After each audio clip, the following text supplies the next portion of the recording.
But I would like to tell you, dalawa na yung naging commissioner ng customs. Sinabi po nila, inamin nila na may TARA system. Si Mr. Jimmy Guban, who had been with customs, inamin din niya na may TARA system.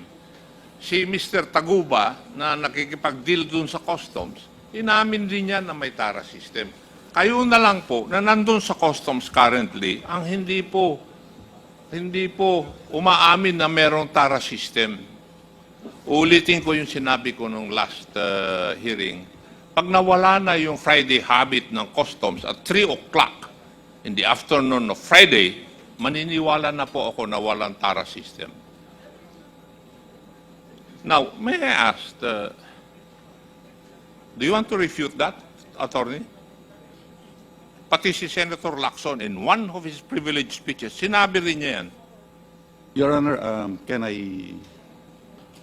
Do you want to refute my statement? No, Your Honor, I just want to say something about it. You asked the permission of the chairman, the rules. Mr. Chair, can I make a manifestation on that matter, Your Honor? Considering that a certain Mr. Taguba is saying that there is a TARA system and he has experienced it, Your Honor. As a lawyer, Your Honor, may I just suggest, Your Honor, that a proper complaint affidavit identifying the specific circumstances on which he actually paid TARA and identifying the, Your Honor, please, with due respect, the persons or individuals involved so that the proper appropriate administrative or criminal action can be undertaken, Your Honor. Please, that's just my idea, Your Honor. Thank you. If I may, Congressman Akop, Attorney, yung pagtatanong tungkol doon ba sa TARA system, kung ito ba ay existing hanggang sa ngayon, ay nasa konteksto po nung paghingi ng information na patuloy pa ba itong mga ganitong mga gawain dyan sa loob ng customs. Of course, we're not saying that you are involved in that kind of illegal system. What we're saying is that you may probably have heard from the sources or grapevines or even perhaps some of your colleagues na merong ganitong nangyayari. Yun ang konteksto ng pagtatanong. Kasi dalawang former commissioner nagsabi meron. Diba? Yung broker na nagnenegosyo sa loob, sinasabi meron. Yung intelligence officer na taga-loob ng custom, sinasabi meron. Ikaw na taga-loob ka ng custom, sinasabi mo, hindi mo, wala. Diba? So ano yun? Please, you probably have heard that there are stories about the TARA system inside. Kasi sa tagal mo dyan, imposible. Di ba, Attorney? Yes, please. Your Honor, can I expound, Your Honor? Since I joined the Bureau, I've heard stories about the TARA system. And it seems that the TARA system was in place even before this container shipments was in place. Yes. Because shipments before was in open. There's no modal containers. It's not covered. So in open. So they make the TARA, they count. TARA is a counting system at the time, Your Honor. That they make. Yes. Attorney, that was the context, Your Honor, and then that I explained that I heard. Then eventually, Your Honor, during my stint in the Bureau of Customs, I also heard it during inquiries, just like what happened during the inquiry in this EMT case, Your Honor, please. Hindi, ang sinasabi, you're lecturing us on the sinasabi mong TARA na yung the usual word, the real definition of TARA. But in this case, in the context of the questions raised by Congressman Akop, yung TARang pinag-uusapan natin dito ay yung lagay, ay yung grease money. Ang tanong, ulitin natin, tinatanong ni Congressman Acop, meron pa bang grease money o tara dyan sa Bureau of Customs sa ngayon?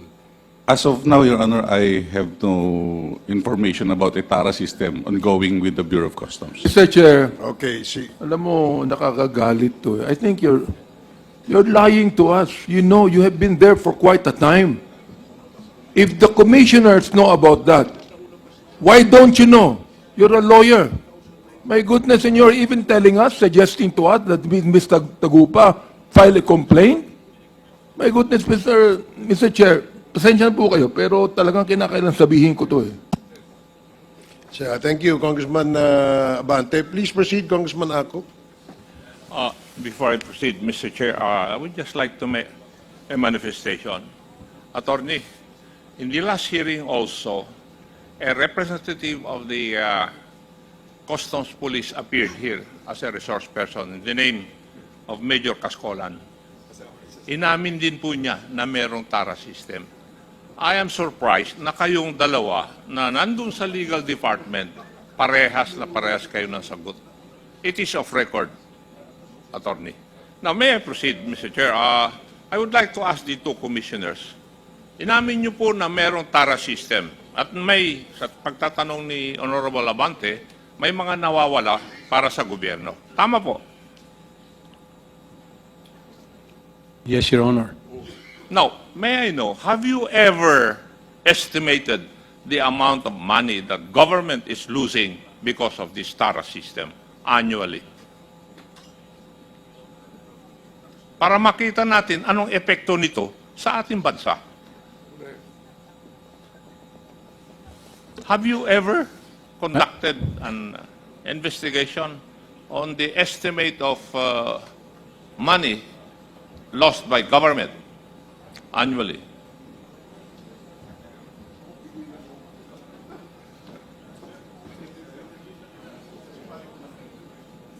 Mr. Chair.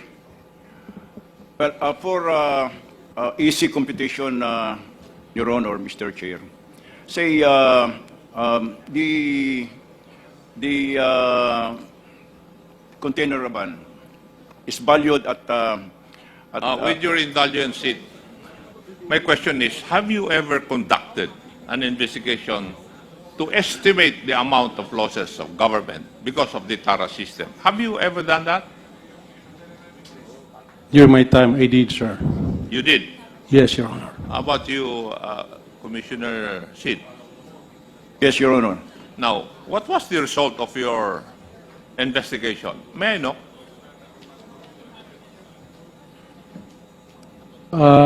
During my time, Your Honor, there's around 2,500 containers coming to the country every day. If the TARA system applies at that time, it's around 30,000. So annually, the government is losing around 27 billion, Your Honor. B? Yes, Your Honor, that's my estimate during my time. 27B per year. Yes, Your Honor, based on the 2,500 containers coming in daily during my time, Your Honor. Sid? Yes, Your Honor. Well, practically it's almost the same, Your Honor. If you compute losses of 200,000 per shipment at 10 per importer, and if you have 250,000 containers, if the value of that 250,000 is So 2,500 containers a day. Yun po ang statement ni Yes, Your Honor. Commissioner Faeldon, hindi Yeah. 250,000. Yeah, I agree with the computation of Commissioner Paildon, Your Honor. That would be the same amount. Yes, Your Honor. Now, may I ask the current Bureau of Customs, the representative, do you know of this? Siguro wala dahil you do not know whether there's a TARA system or not. Tama po ba, Attorney? I don't have I don't have those numbers, Your Honor. You could just imagine if the calculations of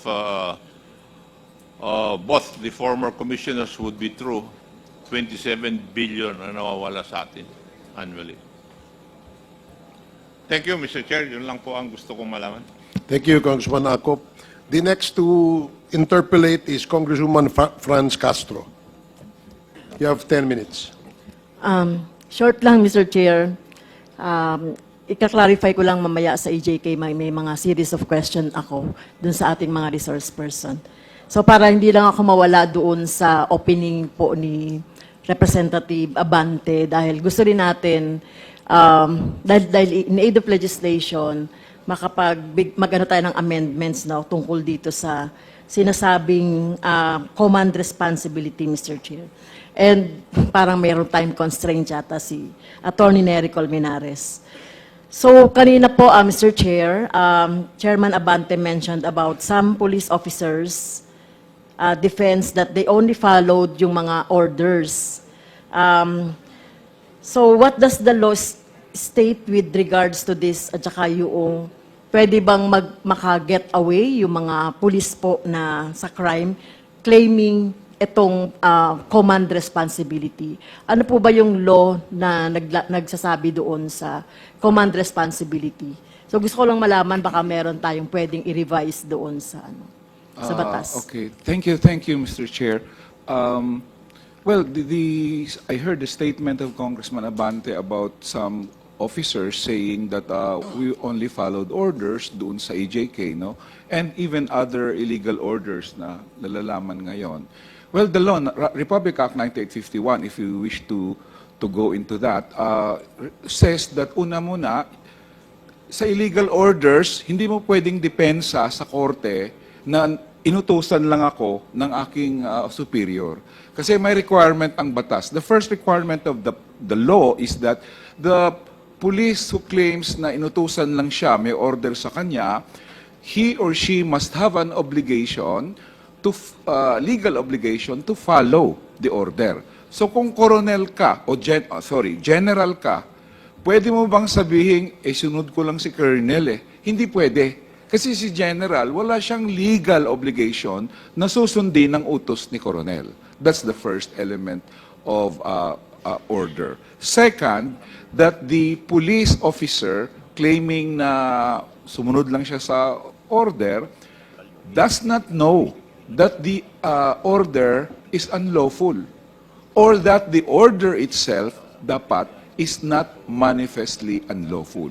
So pag inutusan ka, patayin mo, defenseless person, sabihin mo lang nanlaban, klaro kaagad sa pulis na illegal yung order. Hindi pwedeng sabihin niya, hindi ko alam, illegal pala yun. Parang, di ba, it's really unheard of. Pag dinipensa niya sa korte, that defense will not prosper.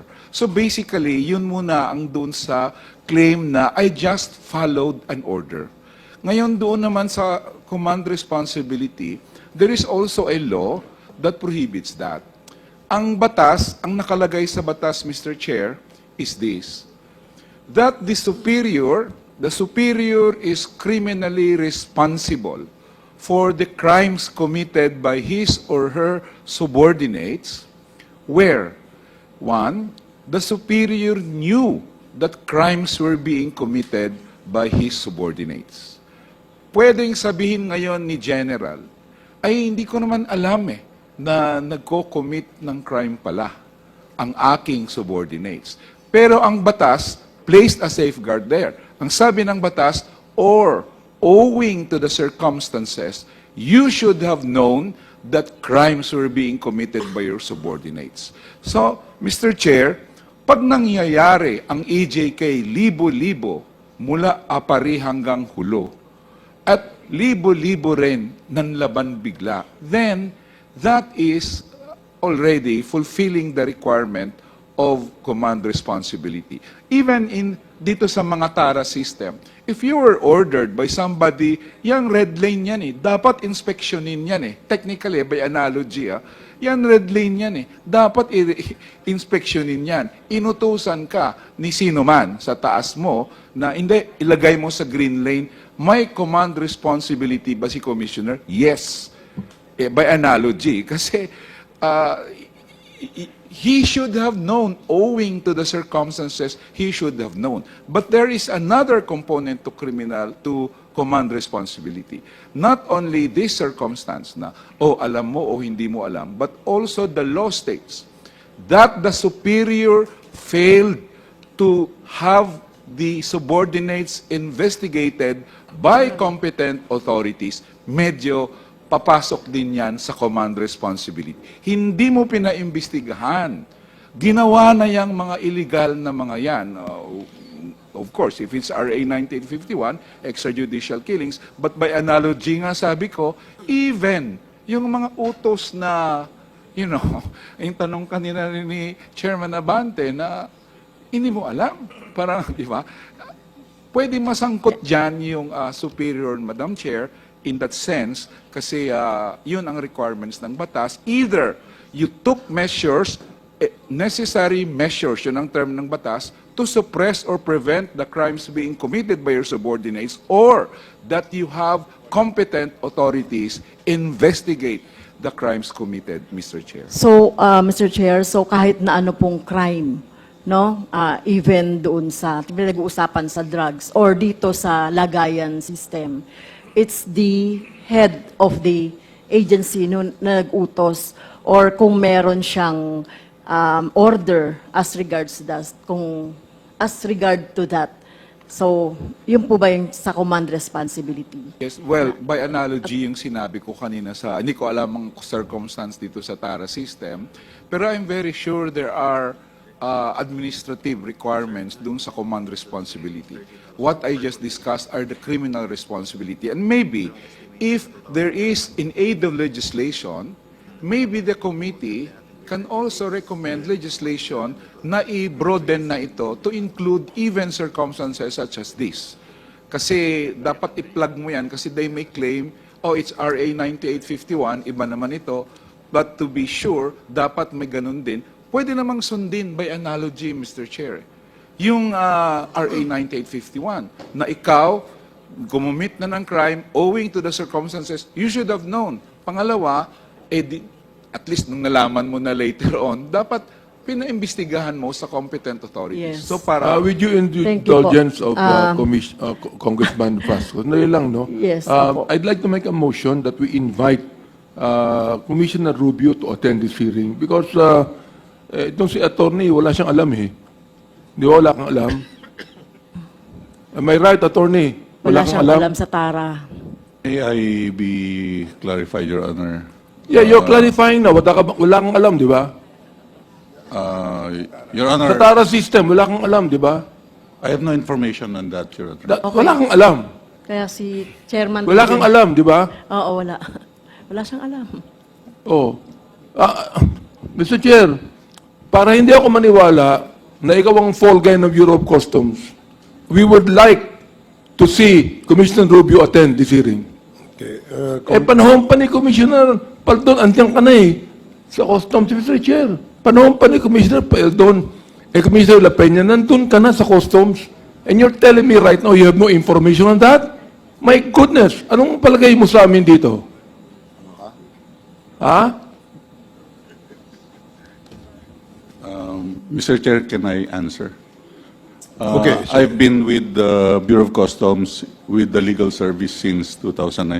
Yes, I've been one of the lawyers of Commissioner La Peña and Commissioner Faldon, Your Honor. Always with the legal service. Your Honor, please. Thank you. Okay, sige. Thank you. Okay. Comsec, please include in the Mr. list Chair. of persons to be invited, Commissioner Rubio, Bureau of Customs. Yes, Congressman Acop, with the indulgence of... With the indulgence of the Honorable Castro. Attorney, para bang ang sinasabi mo, yung ibang opisina ng Customs may TARA system, o alam nila yung TARA system, pero yung legal office ng Customs, walang alam. Yun po ba ang ibig nyo sabihin? Tinatanong ko po kayo. Kasi yun ang parang message na pinadadala o sinasabi nyo sa amin. Palagi mong sinasabi, you are with the legal service of the Bureau of Customs. Para bang sinasabi mo, lahat yung mga ibang opisina ng Bureau of Customs, alam nila o may TARA system, yung opisina nyo lang ang wala. Would that be correct? Your Honor, from the testimonies of... What? Ang tanong ko po would that be correct, attorney? Can I explain, Your Honor? Because from the testimonies of Commissioner Faeldon and Commissioner Lapenyan, Your Honor, it involves the processing of That is not my importations, question, Your Honor. Mr. Chairman. May I ask that the resource person appropriately answer my question? Is that the message you're trying to tell us? Na yung Legal Service Office ng Bureau of Customs, wala pong kaalam-alam sa existing na TARA system sa Bureau of Customs? For the record, Your Honor, I mean, from our records, Your Honor, we are trying administrative cases. Hindi ko po And- tinatanong and- kung ano po yung trabaho niyo, attorney. And, Your Honor, please. Sandali lang. Nagsasalita pa ako. Malapit na kitang i-move to cite you in contempt. Bihira kong ginagawa yun, pero ikaw malapit ka na. Mr. Chair, may I request that the resource person be directed to answer my question with a yes or no? Attorney, please answer the query of Congressman Akop. Then my answer is yes, Your Honor. It's yes na kayo po sa legal service ng Bureau of Customs, wala kayong alam at walang TARA system doon sa inyo. Can I explain, Your Honor? Sumagot ka na muna bago ka mag-explain. Di ba? Pag may question yes. Tinurang ka rin siguro sa law na sagutin mo muna ng yes and then you explain. Okay, my answer is yes, Your Honor, because in the current cases that we handle, particularly on administrative cases, Your Honor, we don't have a case wherein a individual personnel of the BOC is charged with a TARA system or receiving TARA system. Even the criminal cases that we handle with the DOJ and criminal in the court, Your Honor, as far as the records or my knowledge is concerned, Your Honor, we don't have a case on that, Your Honor. So that's why I have suggested earlier on, Your Honor, about the circumstances that Mr. Taguba mentioned, Your Honor. Sorry, Your Honor, that's... Mr. Chair, I do not want to take more of the time of the Honorable Castro. I'll stop here. Okay. Thank you, Mr. Thank you, Congressman Akop. Let me just get 30 seconds of your Okay. time, if I may. Just a follow-up question. Kasi ang legal department that Attorney Langkay heads, apparently, according to him, has no knowledge about the TARA system. Panungin kaya natin yung nagbibigay ng TARA. Mark Taguba, inamin mo naman na ang kasalanan mo ay yung nagbibigay ka ng TARA, di ba? Yes po, Your Honor. Okay, kasama ba ang legal department sa TARA? Wala po, Your Honor. Okay, so thank you. Now you may proceed, Congresswoman Castro. Okay, so related po sa command responsibility, no. Kanina, Mr. Chair, inamin naman ng former commissioners natin dito, no, si former Commissioner Faeldon and La Peña about the TARA at alam nila yon. So gaano po ba ito kalawak itong sinasabing lagayan system dito sa BOC? Sabihin ko ng lagayan system para para po mas malinaw sa mga nakikinig sa atin. Kasi magkaiba may dalawang definition kasi ang TARA, no? So, Commissioner, gaano kalawak ang TARA system dito sa BOC? Kasi inamin nyo, meron nung panahon ninyo. So hanggang saan ba yan? Umaabot ba yan hanggang sa inyo? Yung mga lagayan system na yan. So ganun din po yung tanong ko kay Commissioner, former Commissioner La Peña. Yung last question, ma'am, hindi po umabot sa akin. Pero gaano kalawak, I believe malawak po. Kasi ito yung, bigla ko lang ng premise, ma'am. para makita nyo how big the TARA system is at gano'n siya ka-prevalent. For my first 6 months, I asked the 12,000 importers and brokers to submit to us list of BOC officials that received TARA. I think until today, wala pang nagsasubmit. So it's a tango. Sayaw to ng dalawa. That's why nakakatakot, mami, kasi walang willing na magreklamong importer and broker. So that's why this Sige. TARA system continues Siyempre po, to exist. Sige, putulin ko po kayo doon, ano. Siyempre po, walang magsasabi ng ganon dahil magkakadamayan eh. Yung nagbibigay ng TARA at tumatanggap ng lagay.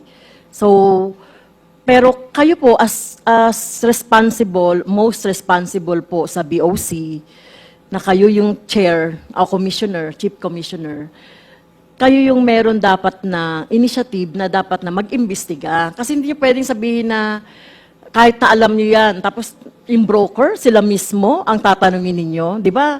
Dapat, dahil meron din naman kayo sigurong alam sa intelligence, dapat kayo po yung nag-iimbestiga.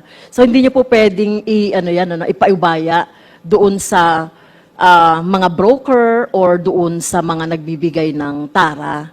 Tama po ba ako? Kayo yung command responsibility doon eh. Kayo may command doon sa BOC. Yes, ma'am. Sir Tama Chair. po. Nag-imbestiga ako during my time. That's why I delisted more than 4,000 importers and brokers.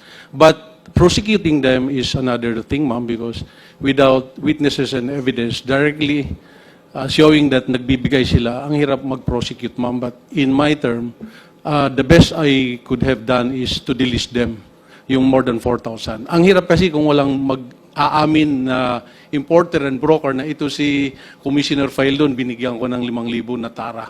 So yun yung panawagan ko since day one, and I still calling all the importers and brokers until today na please come forward, help the country. Isumbong nila yung kasayawan nila, katango nila sa loob ng customs. Because talagang we are losing so much money every day.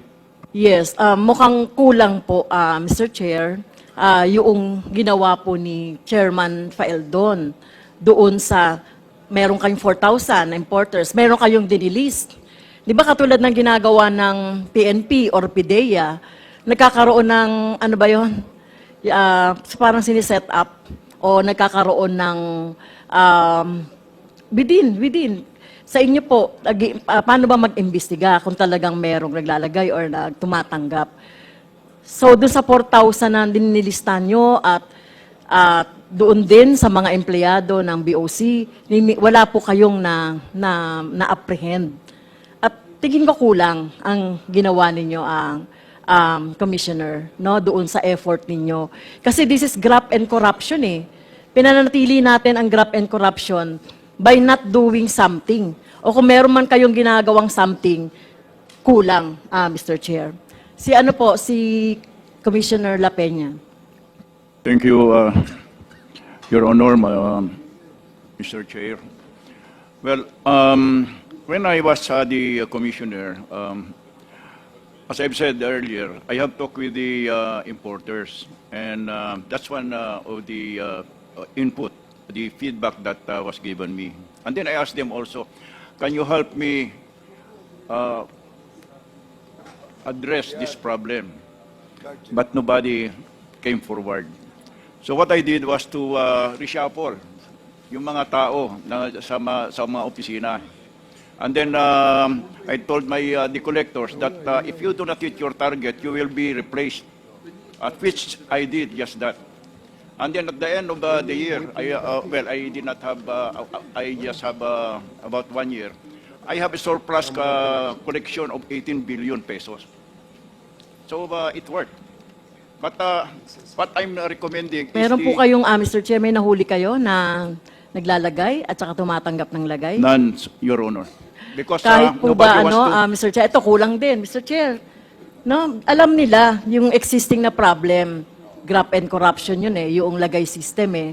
Alam, pero yung effort po nung ating nasa mataas na pwesto po ng BOC ay hindi yun hindi yun nagawa na masupil. So katulad pala, naalala ko na, yung ginagawa ng PDEA, PNP, kung talagang gusto nilang mahuli po talaga, diba? Katulad ng parang buy-bust operation. Sana may ginawa kayo sa loob ninyo, sa BOC, kung gusto niyo talagang ma-solve itong TARA system na ito. Kasi alam niyo naman na meron eh. Ayan, nagsasabi na nga yung broker, tsaka yung legal lang ang hindi alam, kayo alam nyo. So, dapat meron kayong extra effort po. Kasi kayo, militar kayo eh. Dati kayo sa intelligence eh. Mas may alam kayo kung paano hulihin yung mga gumagawa ng hindi maganda sa gobyerno. Di po ba? So, kulang po yung naging effort. Tama po ba, Chairman La Peña, Mr. Chair? Actually, Madam Chair, and Your Honor, I did that.